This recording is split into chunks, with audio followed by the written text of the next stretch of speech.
Hello friends, তোমরা সবাই কেমন আছো? আশা করছি তোমরা সবাই ভালো আছো। আমরাও খুব ভালো আছি।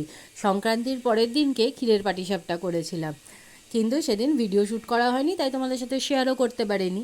আজকে সেকেন্ড টাইম ক্ষীরের পাটিসাপটা করছি, কিন্তু তাও অর্ধেক করা হয়ে গেছে। তারপরে মনে পড়েছে, আরে আমার তো তোমাদের সাথে শেয়ার করতে হবে, সেই জন্য ভিডিও শ্যুট করতে হবে। ক্যামেরাটা তাড়াতাড়ি বসিয়ে নিলাম।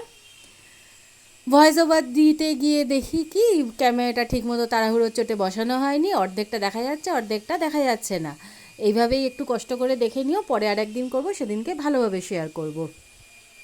ক্ষীরটা আমি বাড়িতেই তৈরি করেছি, কারণ কি আগের দিন দোকানের ক্ষীর এনেছিলাম দোকান থেকে, সেটা অতটা ভালো লাগেনি। আমার কাছে মনে হয়েছে বাড়িতে ক্ষীরটা তৈরি করলে সেটার স্বাদটা বেশি হবে, সেই জন্য বাড়িতেই আজকে তৈরি করে নিলাম এবং ক্ষীরের পাটিসাপটা করে নিলাম। আর দুটো মাত্র বাকি আছে, সেই অবস্থাতেই তোমাদের সাথে শেয়ার করছি। আর একদিন অবশ্যই করব, সেদিনকে ভালোভাবে তোমরা দেখতে পাবে। দেখো, আমার পাটিসাপগুলো কিন্তু প্রত্যেকটাই খুব সুন্দরভাবে উঠেছে, একটাও লেগে যায়নি। তোমরা যতক্ষণে দেখতে পাবে ততক্ষণে আমাদের খাওয়াও হয়ে গেছে, তাই ভয়েস ওভার দিচ্ছি বলে দিলাম। দারুণ খেতে